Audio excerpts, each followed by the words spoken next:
ख्वाहिशों के भंवर में उलझी नियति, नियति। मुझे आपसे एक बहुत जरूरी बात करनी है। यहाँ पर बच्चों का कोई ख्याल नहीं रखता ना? ध्यान तो रखा जाता है। बात ये है कि बात जो भी है मिस्टर शर्मा, मैं आपको एक बात बता दूं, रोहन के साथ अगर कुछ भी होगा तो ऐसा नहीं है कि मुझे पता नहीं चलेगा। या तो मुझे रोहन बताएगा या मुझे खुद पता चल जाएगा। अरे इतना छोटा बच्चा रोहन आपको भला क्या बता सकता है? बच्चे को नहीं बोलना आता है लेकिन माँ को समझना तो आता है। ये देखिए, ये क्या है?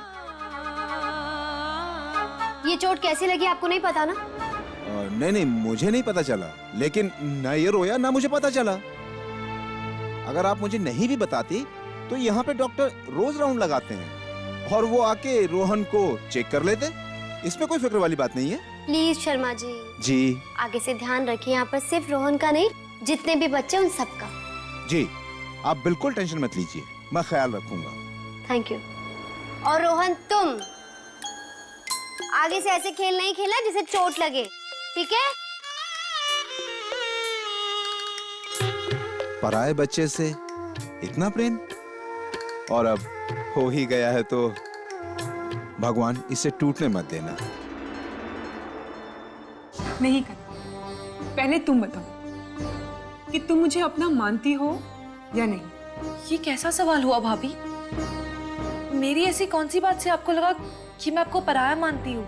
अरे तुमने अभी तक मुझे मेरे सवालों का जवाब नहीं दिया कनू, कि आखिर तुम्हारी लाइफ में प्रॉब्लम क्या है। अगर तुम मुझे अपना मानती तो अब तक मुझे बता चुकी होती, और पता है हम दोनों ने मिलकर उस प्रॉब्लम का हल भी ढूंढ लिया होता। कनू, मैं तुम्हें अपनी छोटी बहन मानती हूँ, इसलिए तुमसे बार बार ये पूछ रही हूँ।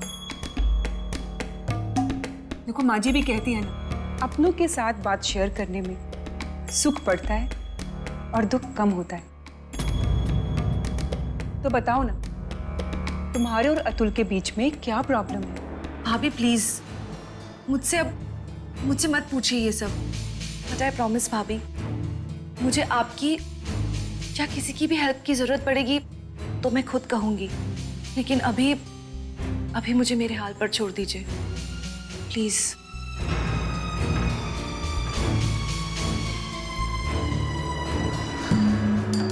ठीक है कनू, जैसी तुम्हारी मर्जी, लेकिन एक बात तुम हमेशा याद रखना कि तुम्हारी ये वैशाली भाभी हर हाल में, हर तरह से तुम्हारे साथ है।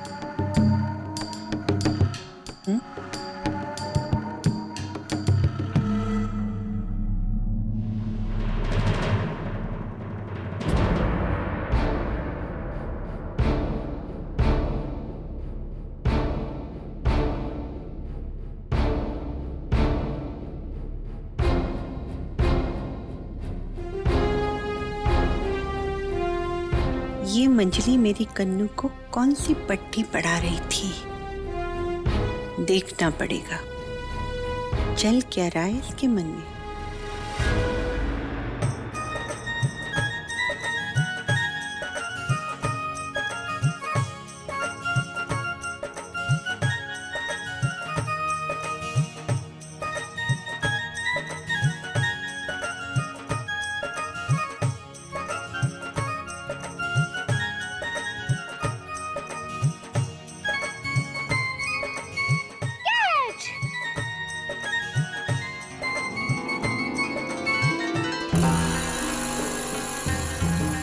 पता है मुझे, कनू को मुझ पर जरा भी भरोसा नहीं है। वो नियति है ना, उसकी भरोसे वाली भाभी।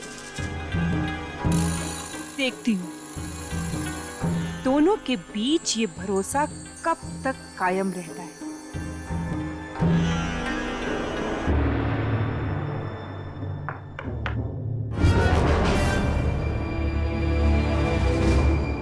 माँ जी, आप?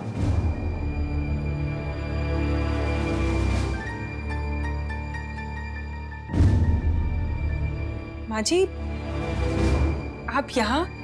मुझसे फिर कोई गलती हुई क्या? तुम्हें ऐसा क्यों लगता है कि हर वक्त मैं अपनी बहुओं में गलतियां ढूंढती रहती हूँ? नहीं माँ जी, मुझे ऐसा नहीं लगा। पता नहीं आप ऐसा क्यों सोच रही हैं। खैर छोड़ो,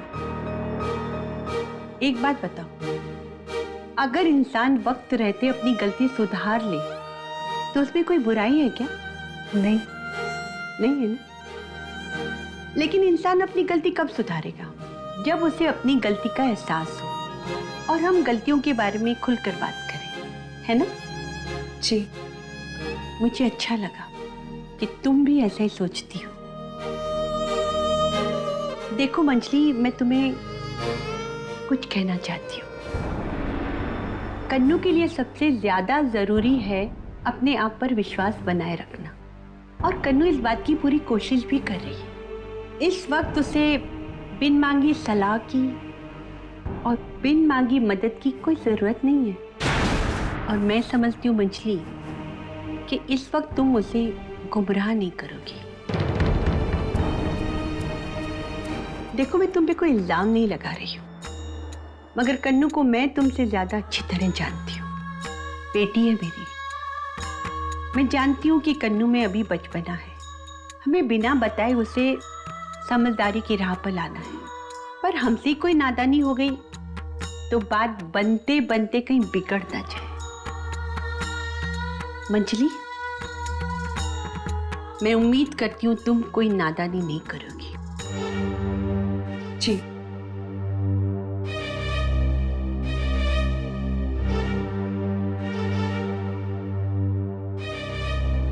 मुझसे कहती है नादानी मत करना, मुझसे जो सबसे बड़ी सयानी है इस घर में। कितनी नादान है आप माँ जी, जो खुद तो मेरी उम्मीदों पर कभी खरी नहीं उतरी और मुझसे उम्मीदें करती हैं। छी छी छी।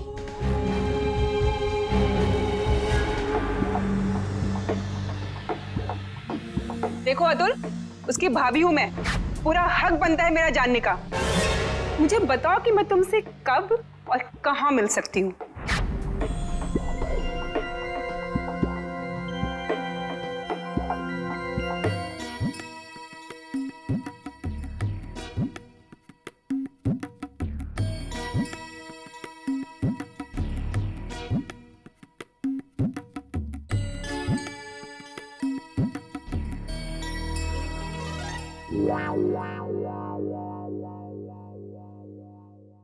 क्या पूछ रहे हो? अरे वाह, यही पूछ रहा हूँ कि प्रॉब्लम क्या है, क्या हुआ? फिर रोहन को नहीं, तो फिर भाभी को नहीं? बाबा वो बात नहीं है। अरे तो फिर प्रॉब्लम क्या है बाबा? कुछ नहीं यार, वो मेरी बहन है ना कन्नू। हाँ, अपनी कन्नू। पता नहीं उसके ससुराल में क्या प्रॉब्लम है और वो बता भी नहीं रही। घर के सारे लोग परेशान। अरे तो बाबा मेरे से क्या को नहीं बोला? तुम क्या कर लेते? अरे बस क्या बाबा, भूल गया? मैं हमेशा नहीं बोलता हूँ, जिसका दोस्त रस्त होगी उसकी लाइफ मस्त होगी। अरे बाबा तेरा दिमाग काम नहीं करता, भूल गया तू? अब इतनी बार मेरे को तू छोड़ने जाता है, तेरे को इतना भी याद नहीं कि मैं और कन्नू सेम कॉलोनी में रहते?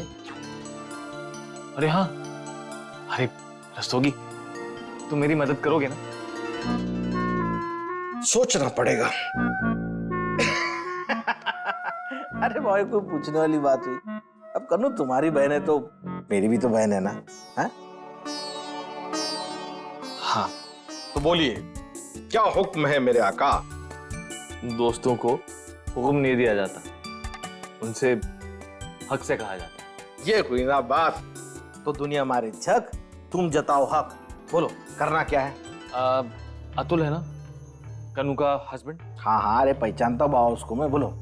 अतुल अपनी दादी माँ के साथ वैष्णो देवी गया हुआ है। वो जैसे ही वापस आता है और जैसे ही तुम्हें उसके घर का ताला खुला हुआ मिले, तुम हमें इन्फॉर्म कर देना बस। हाँ फिलहाल के लिए इतना ही। इतना ही? अरे भाई मेरे को तो लगा चलो डिटेक्टिव का जॉब मिल गया। अभी उनके घर में ताला लगा है, अपने को जाना है ताला खोलने का, डॉक्यूमेंट। फिलहाल इतना ही। भाई इतना तो कर ही दूंगा मैं, कभी नहीं बोलता तुमको। अभी ये बताओ बॉस ने क्या काम भेजा? काम बस, अरे हो बाबा मैं तो भूल गया। अरे ये काम भेजा, फाइल भेजा। काम चाहता हूँ मैं, तुम्हारे में उलझ जाता हूँ। देखो क्या है, वहाँ पे मंकी है ना, और ये मंकी आ जाएगा, जल्दी खा लो। रोहन खाएगा, मंकी आ जाएगा, जल्दी खा लो, जल्दी खा लो, जल्दी खा लो। वेरी गुड, जल्दी खा लो। जानकी नहीं आना, ये मेरे रोहन का है, नहीं आना।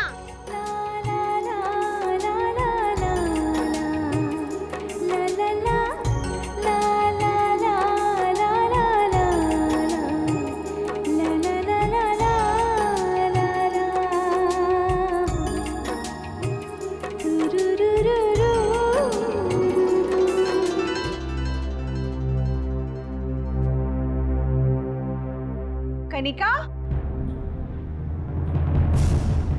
कहाँ जा रही हो?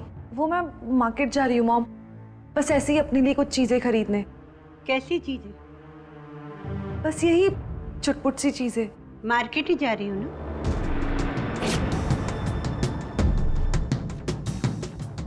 और कहाँ जाऊंगी माँ? वैसे भी अतुल और मेरी ददिया सास तो वैष्णो देवी गए ना, आपने ही तो कहा था। नहीं, मुझे लगा कि अपनी किसी सहेली वहेली क्या जा रही हो। नहीं माँ, मैं बस मार्केट ही जा रही हूँ। अब मैं जाऊँ? जाओ, लेकिन जल्दी आ जाना।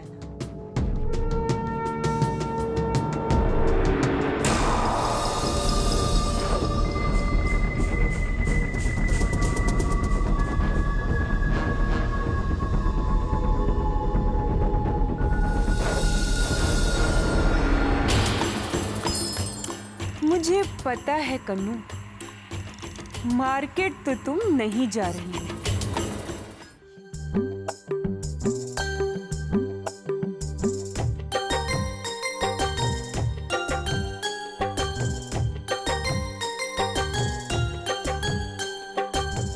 अरे तुम कब आए? आधा घंटा हो गया।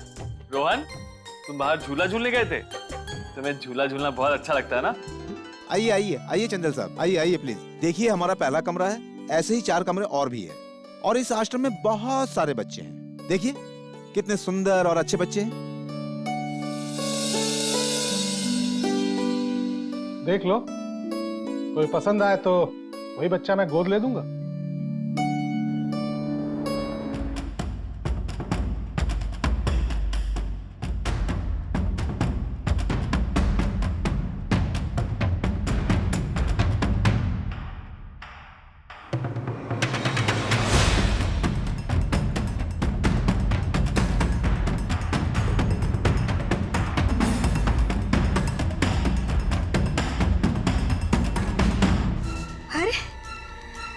ये तो कितना प्यारा बच्चा है।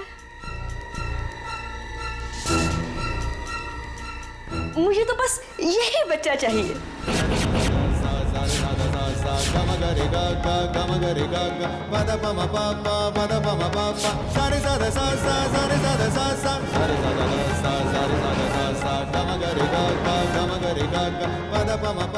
माँ जी, ये क्या बोल रहे हैं? मिस्टर शास्त्री, ये लोग भी हमारे यहाँ से बच्चा गोद लेना चाहते हैं। लेकिन ये हमारे रोहन को कैसे? आपने इन्हें बताया नहीं कि ये रोहन को अडॉप्ट नहीं कर सकते?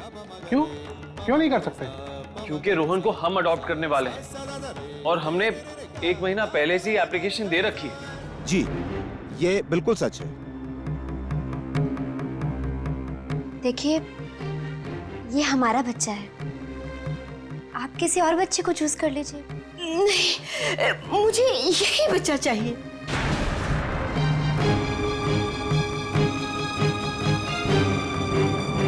देखिए, हमारे लिए बहुत मायने रखता है। हम इसे अपना सब कुछ मान चुके हैं और ये भी हमें मम्मी पापा जैसे ही ट्रीट करता है। आप समझ रहे हैं ना, हमारी दुनिया इसी के साथ खत्म होती है। मैडम, ये बिल्कुल सच कह रही हैं। इन्होंने तो 1 महीना पहले से ही अडॉप्शन के लिए अर्जी दे रखी थी। पहले ही एप्लीकेशन दिया था इन्होंने। सिर्फ अप्लाई तो किया है ना, अभी अडॉप्ट तो नहीं किया है ना? जी नहीं, उसमें अभी 2 महीने बाकी है। तो क्या कोई ऐसा कानून है कि अगर किसी एक बच्चे के लिए एक पार्टी ने अप्लाई कर दिया है तो उसी बच्चे के लिए दूसरी पार्टी अप्लाई नहीं कर सकती? नहीं, ऐसा कोई कानून तो नहीं है, लेकिन 2 महीने तक रोहन को कोई अडॉप्ट नहीं कर सकता। हमारी समिति की एक बैठक होगी जिसमें कि ये निर्णय किया जाएगा कि ये बच्चा किस पार्टी को सौंपा जाए और उनका निर्णय आखिरी निर्णय होगा। बोलो, क्या करना? मैं 2 महीने तक इंतजार करूंगी। देखिए, आप समझ नहीं रहे हैं। हम रोहन से, अगर आप मुझे खुश देखना चाहते हैं ना, तो प्लीज मुझे बच्चा दिलवा दीजिए, या तो ये बच्चा चाहिए या फिर कोई नहीं। नहीं, ऐसा नहीं होगा, ऐसा नहीं हो सकता। मैं सिर्फ रोहन के मुंह से ही अपने लिए मां सुन सकती हूँ।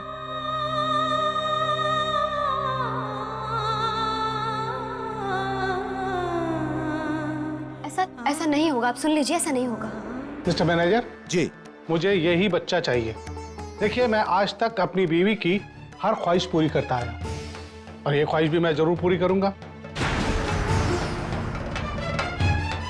आप मुझे ये बताइए कि इसके लिए आपके बाल मंदिर में क्या फॉर्मेलिटीज हैं? मैं वो सारी आज ही पूरी करना चाहता हूँ। किससे मिलना होगा? नहीं, उसके लिए आपको भाई मुझसे ही मिलना होगा और आपको एक एप्लीकेशन भरना होगा। लेकिन हाँ, आपको 3 महीने तक रोहन के असली माँ बाप का इंतजार करना पड़ेगा और उसकी मियाद खत्म होने के बाद ही समिति इस पर विचार करेगी और आपके एप्लीकेशन पर गौर करेगी, तब वो निर्णय देगी। तो ठीक है, मैं वो फॉर्म भर देता हूँ और उसके लिए जो जो फॉर्मेलिटीज है वो भी मैं आज ही करा देता हूँ। चलिए, दीजिए मुझे वो फॉर्म। आइए सर।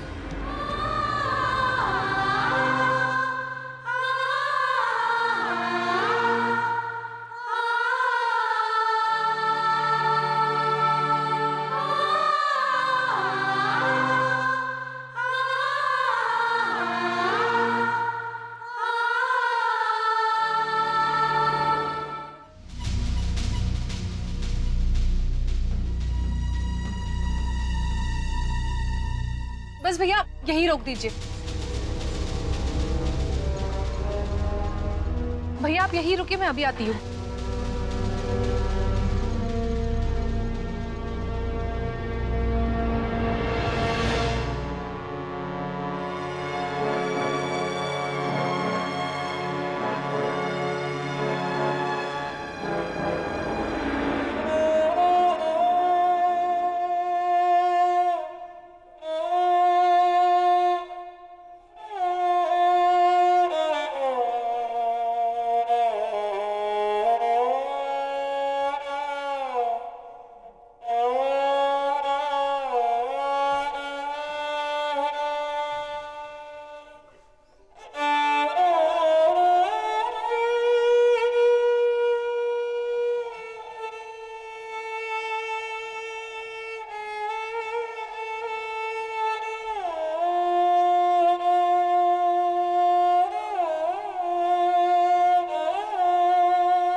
मैं मैनेजर से बात करके आता हूँ। हक फर्ज के दो राहे पे ठहरी नियति, क्या है इसकी नियति न समझे नियति, किस बिंदु पे आके है ठहरी नियति, क्या कभी ये सुलझेगी ये उलझी नियति, नियति का ये भाग्य है कैसा, भरा कलश है फिर भी प्यासा, चादरें उदास है ये बिछोने उदास है, तेरे बगैर तेरे खिलौने। मुझे यही बच्चा चाहिए। देखिए, मैं आज तक अपनी बीवी की हर ख्वाहिश पूरी करता आया और ये ख्वाहिश भी मैं जरूर पूरी करूंगा। तेरे बगैर तेरे खिलौने उदास है, नियति